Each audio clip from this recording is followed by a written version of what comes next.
Hey everybody, good morning, and I'm excited because today's going to be the speaker video on my recommended component list type videos. This is also the last video I'm going to be doing from the car. Well, I might do the occasional kind of topical type video, but generally speaking, this is going to be the last long form video from the car.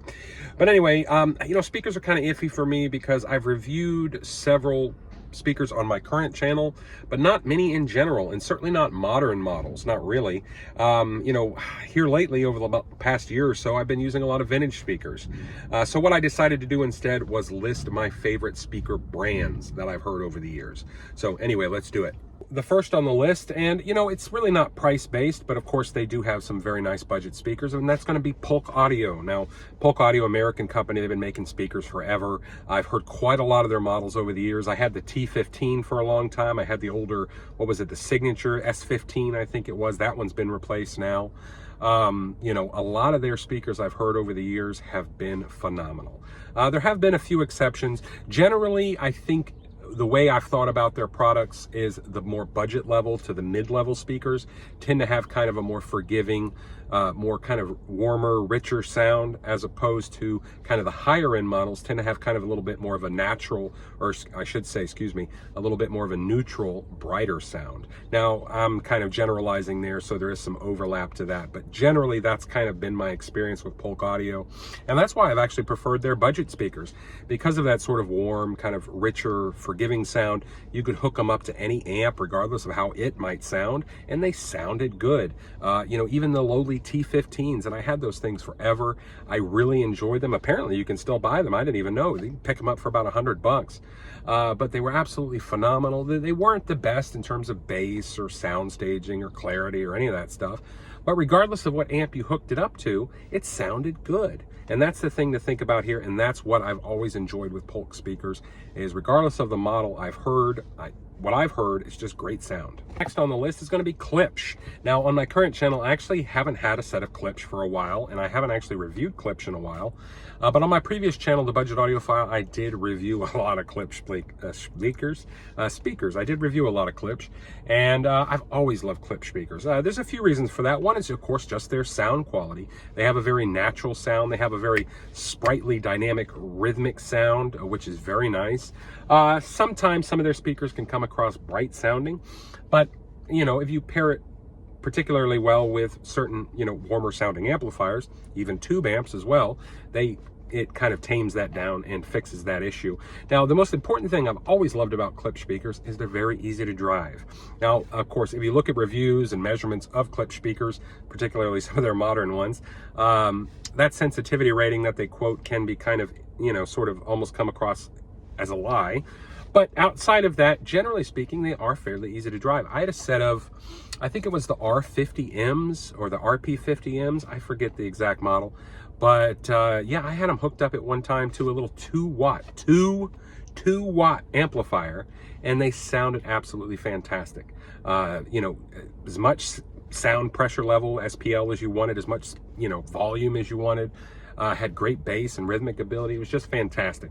And regardless of the Klipsch model, and I've heard basically everything throughout their range over the year, whether that be older choruses and bells, of course, older K-horns, new K-horns, Heresy 1, 2, 3, whatever you want to say. I've heard La Scalas over the years.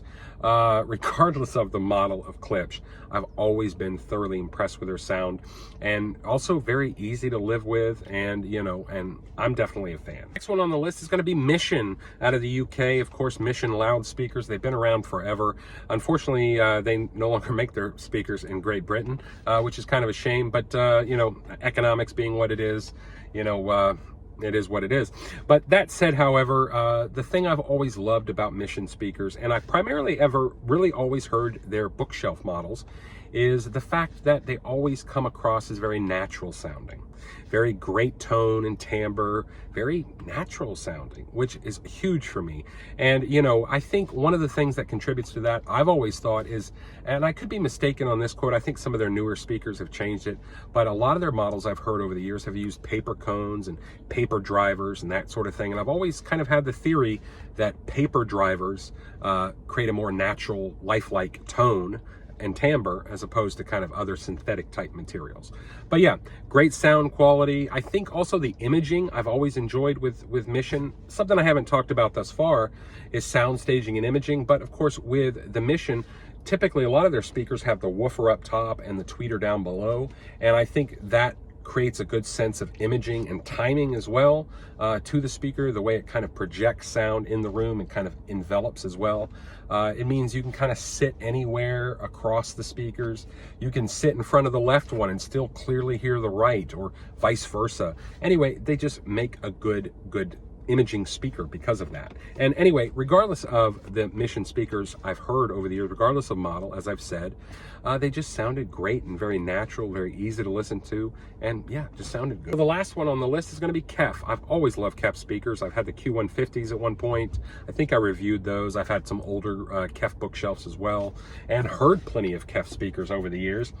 Excuse me, I've heard the LS50 Meta and several others as well. But the one thing I always liked about Kef was kind of their quicksilver sound. They can come across sort of aggressive sometimes and kind of bright sometimes, in my opinion, but that can be tamed with electronics, obviously. But the one criticism I have with Kefs is they seem to require power. And I'm not just talking about the LS50, I'm talking about in general.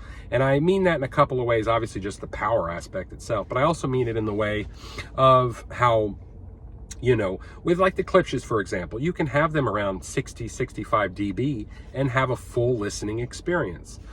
Conversely, you can do that with the Missions. You can do that with the Polks to an extent. But Kefs, on the other hand, they want to be turned up. You don't feel like you're getting a full listening experience until you're around 75, 80 dB, some cases even higher. That's my only real negative with the Kef speakers in general. Now, I'm just making a generalization. That doesn't apply to everything, but in my experience, that's what I've heard with Kef. But yeah, generally Kef speakers, quicksilver sound, slightly bright, but very pleasurable to listen to, very exciting to listen to. And in spite of that, though, I haven't ever really experienced kind of listening fatigue or anything like that with Kef. And the build quality is nice. Price seems to be pretty good. A lot of times you can get Kef speakers, particularly their bookshelves and more inexpensive speakers, at great price and great discounts and things like that. So yeah, fantastic speaker. Well, I hope you guys enjoyed that list, and sorry I couldn't do a more definitive list regarding particular models, but I'm just not up and on current with modern speakers as much as I'd like to be. But in any case, stay tuned for the upcoming video. Tonight I'm going to be putting it out, the Lounge Audio LCR Mark III.